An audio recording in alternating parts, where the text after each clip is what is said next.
araw na iyon, narinig ni Abram na sinabi sa kanya ng Panginoon, "Abram, huwag kang matatakot ni mangangamba man. Kalasag mo ako, kita'y iingatan, at ikaw ay aking gagantimpalaan."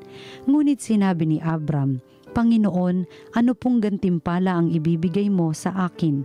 Wala naman akong anak, wala akong tagapagmana, kundi si Eleazar na taga Damasco. Hindi mo ako pinagkalooban ng anak, kaya isa kong alipin ang magmamana ng aking ari-arian." Sinabi ng Panginoon, "Hindi alipin ang magmamana ng iyong ari-arian, anak mo ang magmamana." At inilabas siya nito at sinabi sa kanya, "Masdan mo ang mga bituin, mabibilang mo ba iyan? Ganyan karami ang magiging anak mo at apo." Nanalig si Abram at dahil dito'y kinalugdan siya ng Panginoon. Sinabi pa ng Panginoon kay Abram, "Ako ang kumuha sa iyo sa Ur ng Kaldea upang ibigay sa iyo ang lupaing ito." Itinanong naman ni Abram, "Panginoon, aking Diyos, paano ko malalamang ito'y magiging akin?"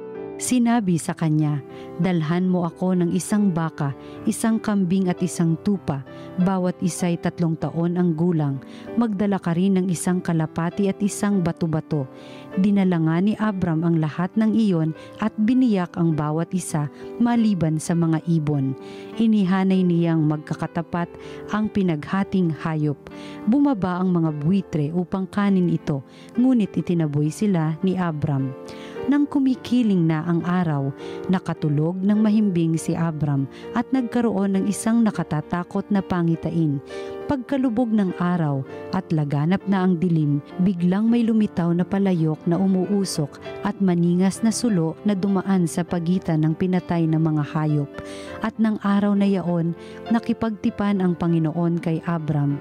Wika niya, "Nangangako ako na ibibigay sa lahi mo ang lupaing ito mula sa hangganan ng Ehipto hanggang sa ilog Euphrates." Ang salita ng Diyos. Salamat sa Diyos. Nasa isip ng may kapal ang tipan niya kailanman. Dapat na ang Diyos itong Panginoon ay pasalamatan. Ang kanyang ginawa sa lahat ng bansay dapat ipaalam. Siya ay purihin, suubin ng awit, ating papurihan. Ang kahangahangang mga gawa niya'y dapat na isaysay. Nasa isip ng may kapal ang tipan niya kailanman. Tayo ay magalak, yamang lahat tayo ay tunay na Kanya. Ang Kanyang pangalan, ang pangalang banal, napakadakila. Lahat ng may nais maglingkod sa poon, dapat na magsaya. Siya ay hanapin at ang kanyang lakas ay siyang asahan. Siya ay hanapin upang mamalagi sa kanyang harapan. Nasa isip ng may kapal ang tipan niya kailanman. Ito'y nasaksihan ng mga alipit anak ni Abraham, gayon din ang lahat na anak ni Jacob na kanyang hinirang. Ang Panginoong Diyos ay ang Panginoon, siya ang ating Diyos, sa kanyang paghatol ay ang nasasaklaw buong sansinukob. Nasa isip ng may kapal ang tipan niya kailanman. Ang tipang pangako'y laging nasa isip niya kailanman, ang mga pangakong kanyang binitiwan sa lahat ng angkan. Ang tipan ng Diyos ay unang ginawa niya kay Abraham at may pangako ring ginawa kay Isaac na lingkod na mahal. Nasa isip ng may kapal ang tipan niya kailanman. Ang mabuting balita ng Panginoon ayon kay San Mateo. Noong panahong iyon, sinabi ni Jesus sa kanyang mga alagad, "Mag-ingat kayo sa mga bulaang propeta, nagsisilapit sila sa inyo na animoy tupa, ngunit ang totoo'y mababangis na asong gubat. Makikilala ninyo sila sa kanilang mga gawa. Napipitas ba ang ubas sa puno ng dawag o ang igo sa puno ng aroma? Nagbubunga ng mabuti ang bawat mabuting punong kahoy, subalit nagbubunga ng masama ang masamang punong kahoy. Hindi maaaring magbunga ng masama ang mabuting punong kahoy, ni ng mabuti ang masamang punong kahoy. Ang bawat puno na di nagbubunga ng mabuti ay pinuputol at itinatapon sa apoy. Kaya nga, makikilala ninyo sa kanilang mga gawa ang mga bulaang propeta." Ang mabuting balita ng Panginoon.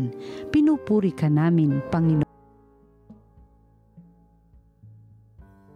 Magandang araw po sa inyong lahat, higit po lalo sa inyong mga sumusubaybay dito po sa Salita ng Diyos, Salita ng Buhay, dito po sa TV Maria.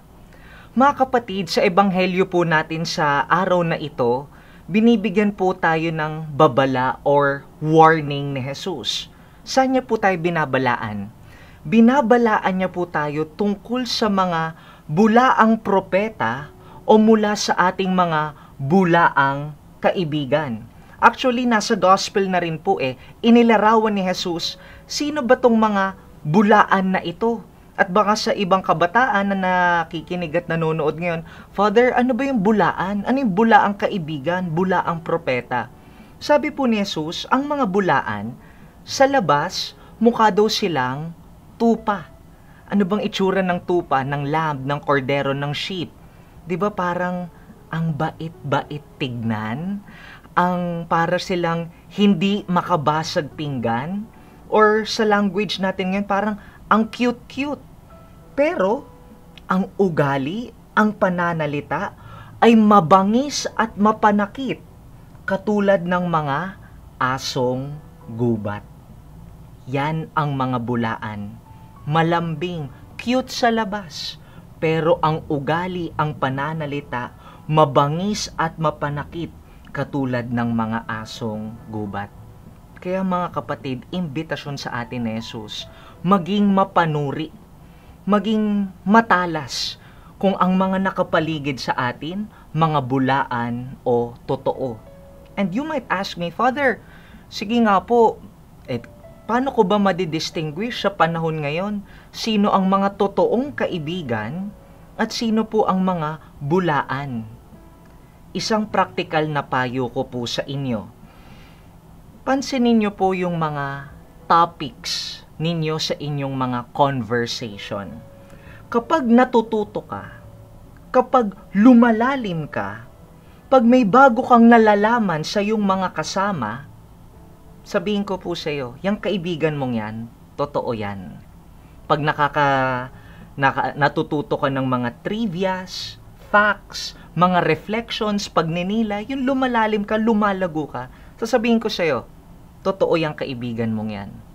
Pero, kapag ang topic mo sa isang kaibigan mo, puro tungkol sa ibang tao, pagkakamali nila, sikreto ng iba na pinaalam sa'yo, yung topic nyo, buhay ng may buhay, pasintabi po, baka bulaan yung kaibigan mo. Baka bulaan, puro kasinungalingan yung circle po ninyo. Kapag napag-uusapan nyo ang iba, ito kasi yun pag napag-uusapan nyo yung iba, di mo alam. Pag yung kaibigan mong yan, kasama na iba niyang kaibigan, mangyayari po, ikaw rin ang pinag-uusapan nila. Kaya nga sabi ni Jesus sa ating ebanghelyo rin sa araw na ito, hindi maaaring magbunga ng masama ang mabuting punong kahoy, ni ng mabuti ang masamang punong kahoy. Kung ang isang tao talagang masama, kahit na ang panlabas parang tupa, malambing, di makabasag pinggan at cute, kahit kailan, hindi yan magbubunga ng maganda. Kaya mga kapatid, anong imbitasyon po sa atin? Sabi lang ni Jesus, ang mali ay mali, kahit na marami na ang gumagawa nito. Ang kasinungalingan ay kasinungalingan, kahit marami na ang nagsasabi nito. Hindi ibig sabihin na marami na sila, sasabay ka na. Sige, sama na lang ako, hayaan ko na. Hindi po. Tinatawag ka ni Jesus, manindigan ka sa katotohanan. Sana kahit kasama ka sa kakaunti na pumapanig sa totoo, panindigan mo. Dahil anong promise nyo sa first reading? Listen kung anong sinabi niya kay Abram sa ating unang pagbasa. Huwag kang matakot ni mangamba. Kalasag mo ako, shield mo daw ang Diyos. Kita'y iingatan at ikaw ay aking gagantimpalaan. Pangako lang ni Jesus sa mga pumapanig sa katotohanan. Kahit usigin ka nila, kahit libakin ka nila, promise lang ni Jesus, I will be your shield. Kalasag mo ako, kita'y iingatan at ikaw ay aking gagantimpalaan. Kaya mga kapatid, gusto ko lang pong pabaon 2 bagay. Number 1, maging mapanuri sa mga taong pinapaligid mo sa'yo. Totoo ba sila o bulaan? Paano mo madidistinguish? Tignan mo yung topics ninyo, mga pinag-uusapan. Pag lumalalim-lumalago ka, totoo yung kasama mo. Pero kapag buhay ng may buhay pinag-uusapan, chismis, panglilibak, pasintabi, baka bulaan yung kaibigan mo. At ikalawa ko pong nais pabaon sa inyo, sana rin naman po, pumanig tayo sa katotohanan. Kung iniingatan natin yung mga taong nakapaligid sa atin, sana rin po, maging maingat din po tayo paano tayo nagiging kaibigan ng iba. Sana pagkasama nila tayo, lumalago rin sila. Sana kapag nandiyan ka kasama nila, natututo rin sila. Sana rin po kung paanong binabantayan mo yung mga naririnig mo sa iba, bantayan nyo rin po anong lumalabas sa bibig ninyo. Kaya mga kapatid, pumanig sa katotohanan. Sinabi ni Jesus, kalasag mo ko, kita'y iingatan at gagantimpalaan. Amen.